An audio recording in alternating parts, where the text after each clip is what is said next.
Vamos mergulhar hoje numa ideia muito poderosa, tirada da obra A Isca de Satanás, de John Bevere.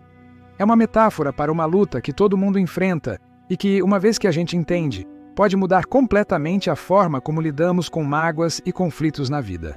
Para a gente entender o conceito todo, precisamos voltar para essa palavra grega, skandalon. Originalmente, ela não significava só um tropeço qualquer. Era, na verdade, a peça central de uma armadilha, sabe? Aquele gatilho onde a isca fica presa. A imagem é essa, uma armadilha bem antiga, escondida, só esperando a sua presa.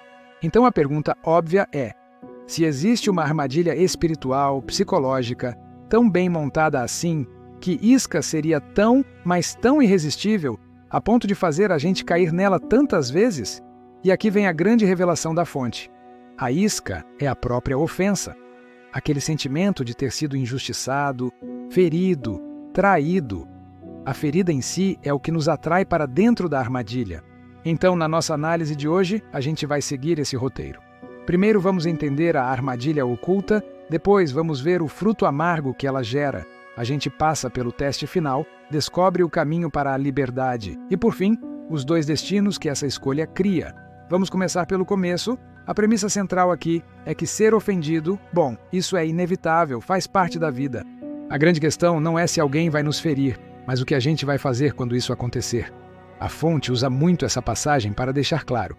O problema nunca foi a ofensa em si, o tropeço.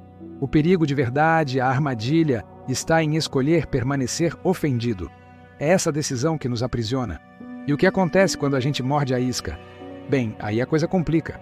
Segundo o livro, guardar uma ofensa causa um dano gigantesco, tanto pessoalmente quanto nos relacionamentos, e cria um ciclo de dor que parece não ter fim. Tem uma história no livro que é, nossa, muito forte. É sobre um homem que sentiu um muro o separando de tudo por 36 anos. E a causa era um mistério para ele, até o dia em que ele leu sobre essa tal isca da ofensa. O muro só ruiu quando ele finalmente conseguiu perdoar a mãe por tê-lo abandonado quando era só um bebê. E o mais impressionante é ver como esses frutos amargos crescem de uma sementinha só. Tudo começa com a amargura, que vira raiva, que alimenta o ressentimento, que causa divisão e no final pode virar ódio, destruindo relacionamentos pelo caminho.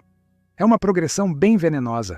A fonte usa uma analogia simplesmente brilhante para explicar isso. Pensa em dois mares, o Mar da Galileia e o Mar Morto. O da Galileia, ele recebe e também doa água. O resultado é cheio de vida. Agora, o Mar Morto, ele só recebe, não flui, não doa nada. Consequência, estagnação total. Nada vive ali. Uma pessoa ofendida se torna como um mar morto. Continua recebendo coisas boas da vida, mas se recusa a doar perdão, a doar graça.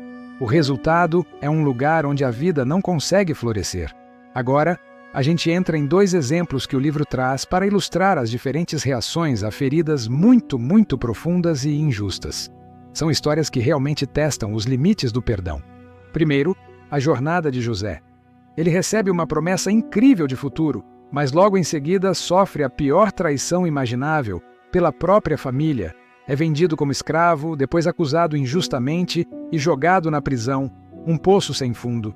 E aqui está o pulo do gato. Quando José reencontra os irmãos, ele não se coloca no lugar de vítima.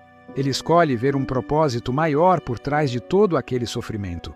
Essa mudança de perspectiva é o que realmente o libertou da amargura. Depois temos o caso de Davi, traído por seu mentor, o rei Saul. Caçado como um bicho, Davi teve a chance de se vingar não uma, mas 2 vezes, e mesmo assim, ele se recusou a fazer justiça com as próprias mãos, confiando que o resultado final não dependia dele. Ok, se a armadilha é a ofensa e as consequências são tão terríveis, como é que a gente escapa? A fonte oferece um caminho bem claro para a liberdade.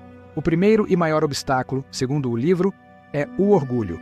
O orgulho é como uma venda nos olhos que nos impede de ver a real condição do nosso coração. Ele nos convence de que somos a vítima, de que temos o direito de sentir raiva e amargura, e nos tranca nessa mentalidade. A fonte usa a analogia do refino do ouro. Pensa que os conflitos da vida são o fogo. Esse fogo não vem para nos destruir, mas para fazer as impurezas, a amargura, o orgulho, subirem à superfície. É só aí que a gente consegue enxergar essas coisas e escolher se purificar delas. E, finalmente, a gente chega na bifurcação do caminho. A resposta de uma pessoa à ofensa, de acordo com a fonte, vai levá-la a um de dois destinos completamente diferentes. De um lado, está o errante espiritual. É a pessoa que foge de todo conflito. A cada ofensa, ela se desarraiga e muda de lugar, de relacionamento, de emprego, nunca cria raízes de verdade. Do outro lado, está a árvore plantada. Ela enfrenta a tempestade e usa a adversidade para fincar raízes ainda mais fundas. Por causa disso, ela se torna estável, forte e dá muito fruto. Então, a lição central que a fonte quer passar é exatamente esta. Não é o que nos acontece, mas como a gente reage ao que nos acontece. É isso que molda quem nos tornamos e para onde vamos. E para fechar, fica aqui essa reflexão. Às vezes, os mesmos muros que a gente constrói para se proteger de novas feridas acabam se tornando a nossa própria prisão, nos impedindo de viver e de nos conectar de verdade. Uma questão para se pensar.